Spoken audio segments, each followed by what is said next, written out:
Nous ne savons pas dans l'entreprise reconnaître l'autre, y compris le représentant des salariés qui s'appelle le syndicaliste.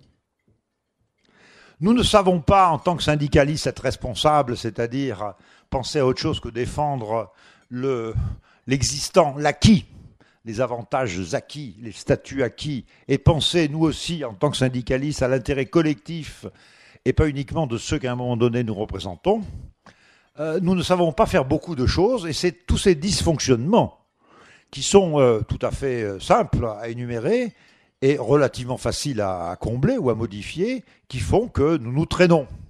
Alors je ne vais pas vous rentrer dans le déclin français, etc., mais on se traîne avec des hauts et des bas.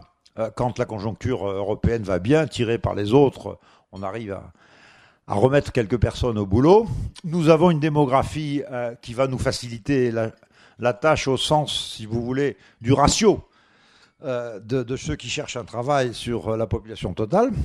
Ça ne veut pas dire que ça va nous faciliter la tâche sous l'angle de la croissance, finalement, de notre pays. Surtout, ne pensez pas que le vieillissement d'une population est une bonne nouvelle pour le niveau de vie de cette population et donc pour les actifs.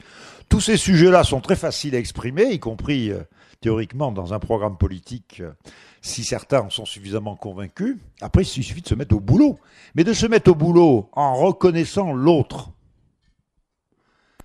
Et le parler vrai est une manière, si vous voulez, de donner son point de vue, d'assumer ses responsabilités, tout en acceptant que l'autre est un point de vue différent. Donc ça fait deux parler vrais qui se rencontrent, et évidemment, ou bien c'est le clash et rien n'en sort, ou bien c'est la découverte d'un certain compromis, où le monde économique, le monde syndical, le monde salarial et le monde politique ont découvert qu'ils étaient d'accord.